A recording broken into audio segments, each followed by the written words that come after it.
Hey fellow guys and girls of vinyl collecting, all of you all out there. How's everyone doing?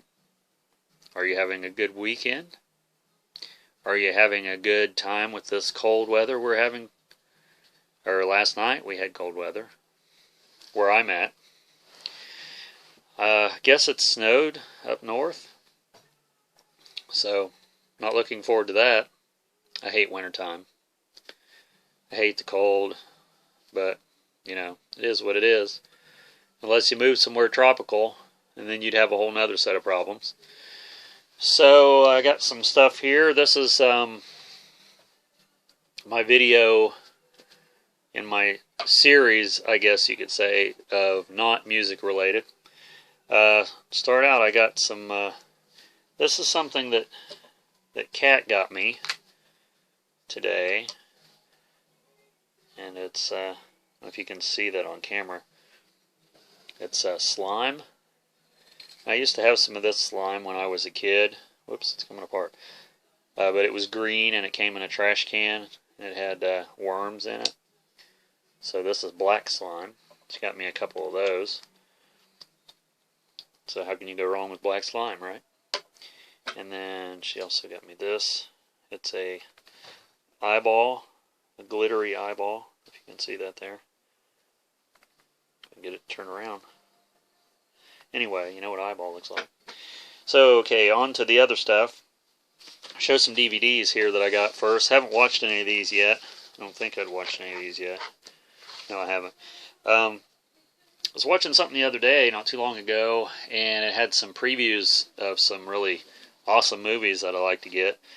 And this one is, the original title, I think, is called Ghetto Warriors. And this is also called Black Gestapo. And it actually says they're the Ghetto Warriors there on the back. I haven't watched this one yet, but the preview looked really good. And it looks really generic, so a lot of times generic is good. This is a movie that I seemed like I'd heard the title once before. That's a Fulci movie, The New York Ripper. This is also on Blue Underground, and I find that anything that's released on Blue Underground is a good movie. So I'll be checking that one out. He's the one that also did Zombie, or iZombie. And this is another movie by him called Conquest. This is on Blue Underground too. And I guess this is some of his later work, some of his stuff into a different genre of film than he would normally do. So I'll be checking that one out. This is another one that sort of looked generic, but in a good way. It's called Sudden Fury. And the artwork is just atrocious and great. And, you know, I'm sure this one is ridiculous. It's rated, in quotation, 17. So I guess you got to be 17 to watch it. So, and then got this recently. I haven't watched it yet. The SpongeBob movie. Kat also got me this. I mean, I guess she got it for both of us because we're both going to watch it. But has anyone seen this movie? Some people say it's good. Some people say it isn't. So I don't know. And then someone that I work with said they had picked this up not too long ago, and I'd never heard of it. I mean, I'd heard of it, but I didn't know that they sold them. Anyway, it's Gumby. And this is the complete 50s series. And it also comes with a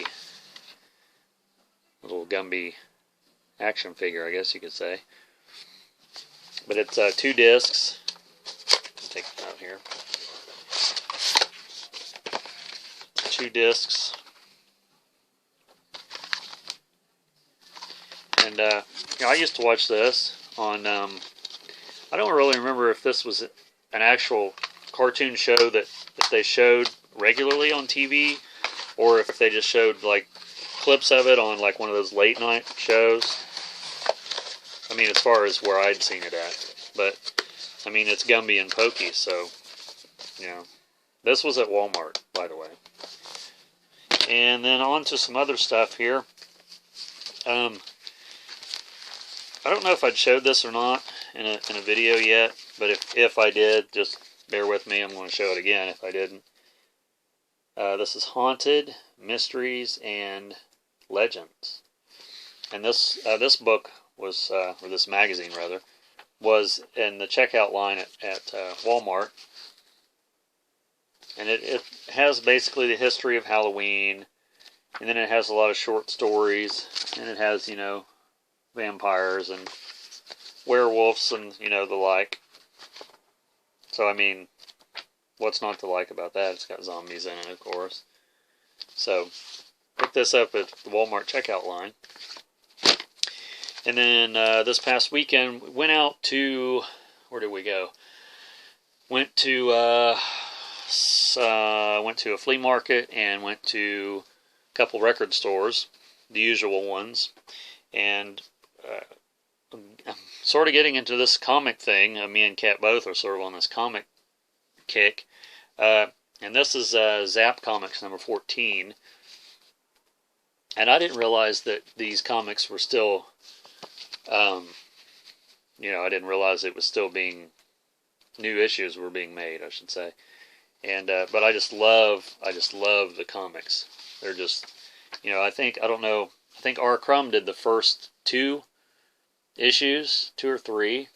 And this artwork, a lot of it in here, it's done by 2 or 3 different artists, but one of the artists in here specifically, and I don't know his name right off, his art looks a lot like R. Crumb to me. So originally that's what I thought it was, but anyway, it's on Last Gasp is the name of the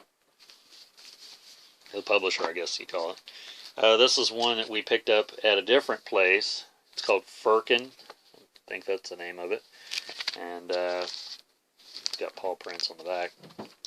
It's called Guide to Human Sexual Behavior. And it's definitely for adults, but it's hilarious. This is one called Cud Comics.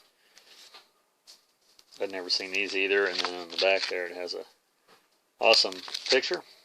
Awesome being, you know, the operative word. And this is issue number 1. That Firkin was number 7. So, and then these I didn't even know they made. I should have realized. Beavis and Butthead had their own comics. You know, because I think everyone, similar to what I said in one of my videos about vinyl, or just making a release in general, I think every actor and actress made an album at one time. So apparently everyone published a comic book at one time. Or, you know, there was a series of comic books made. And the reason I picked this up, not only because it was Beavis and Butthead, but it says on the front here, "You boys may think it's funny, but it's not." And then Beavis says, he said snot. And I thought that was funny, because I say that all the time, and they've changed it to Booger World.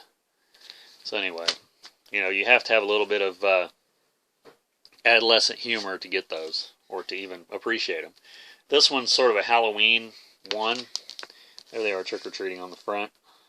Nice Halloween costumes they got going on. And this character here was, his voice was also the one that did the dude from King of the Hill. I can't think of his name right off. Anyway, and he goes, "Gol darn, don't you boys know Halloween was last night?" So these were a good price too. And then to some older stuff, picked up this one, Hot Stuff, which I really love these comics. And it has Hot Stuff, Stumbo, O Floodle, Princess Charma, and Aunt Clinker. Hot Stuff is the Little Devil. These are on Harvey Comics. And then I picked up one more, Wendy, the Good Little Witch. My cousin used to have a lot of these. When I was a kid, I used to look at them, and I never did collect these until now. This one has Wendy, Casper, the Witch Sisters, the Ghostly Trio, and Spooky. And here she's waving her wand with some magic mushrooms there. You know, and I'm sure any adults out there would get that. The kids that read those at the time don't have a clue, but, you know, that's the way it is. So that's all I got to show in this video of my comics, DVDs, slash whatever. So if you like this, give me a thumbs up, and like I said in my other video, if there's any collectors out there that run across this video of, you know, if they're movie watchers, movie buffs, horror movies, bad movies, comics, magazines, etc. I know Colin out there has his own channel for, and there's also a Facebook page that he made for the, to have and to hold, for media or something like that. I'm tearing the name up, but anyway, if you're familiar with Colin Medicine Horse, he has another channel. His last name is Funko on the channel, and it's just as good as his original channel. And he shows a lot of his collections of similar things, you know. So anyway, I know there's people out there that's in the vinyl community that likes this sort of thing. So give me some comments, let me know what you think, and we'll see you in the next video.